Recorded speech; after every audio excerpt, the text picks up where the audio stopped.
Bonjour à tous, aujourd'hui on se retrouve pour notre dernière vidéo sur la thématique de l'impression 3D. Aujourd'hui c'est une vidéo bonus dans laquelle je vais vous donner quelques fun facts sur l'histoire de l'impression 3D, mais aussi quelques tips supplémentaires pour réussir au mieux vos impressions. On va commencer par un petit point historique. Savez-vous d'où vient l'impression 3D et comment est-ce qu'elle a été créée? L'imprimante 3D a d'abord relevé de la science-fiction. À l'époque, on imaginait une machine qui répliquerait les objets de la même manière dont on imprime les livres. Et cocorico, c'est en 1984 que 3 Français déposeront le premier brevet sur la fabrication additive.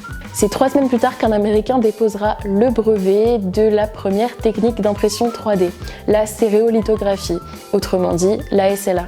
C'est aussi à lui que l'on doit le format .stl que normalement vous avez vu dans notre premier tuto sur la modélisation 3D. Dans les années 90 et 2000, les imprimantes 3D ont continué d'évoluer avec de nouvelles techniques mais aussi de nouvelles innovations. C'est ainsi qu'elles ont rejoint les industries.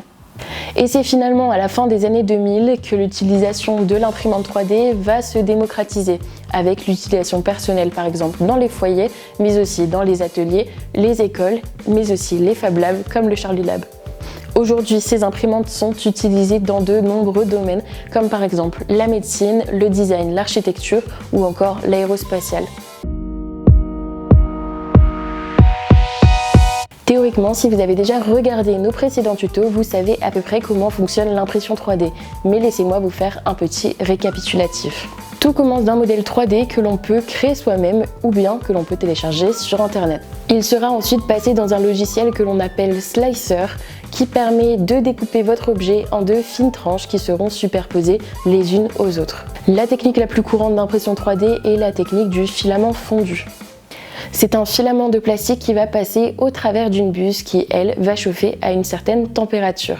La buse va suivre les instructions du logiciel pour déposer couche par couche la matière jusqu'à créer votre objet. Ici à l'IUT, nous utilisons des filaments de plastique, mais il existe aussi des impressions avec d'autres types de matériel, comme par exemple la résine, le métal ou encore la céramique. Bon, maintenant il est enfin temps de vous donner quelques tips supplémentaires pour réaliser au mieux vos impressions. Tout d'abord, faites attention à la propreté du plateau d'impression.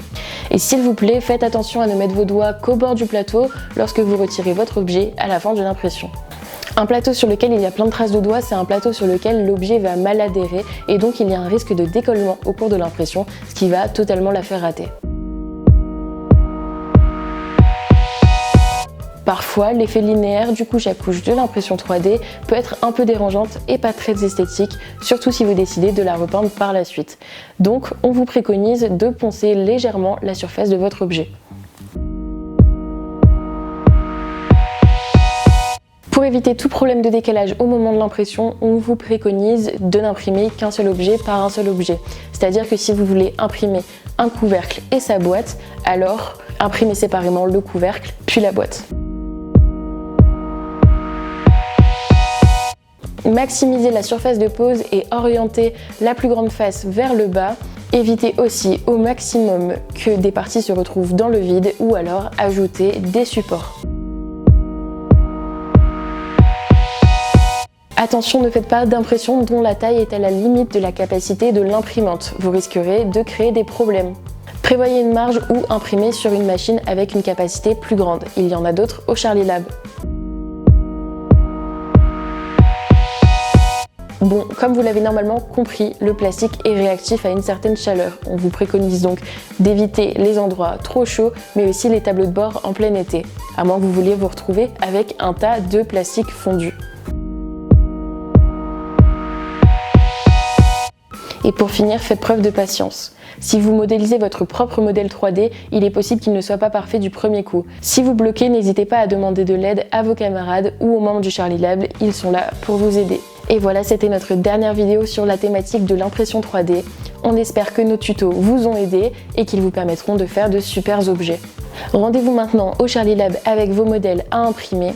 Et si vous avez des doutes ou des questions, n'hésitez pas à vous tourner vers Antoine et Cyprien qui seront ravis de vous aider.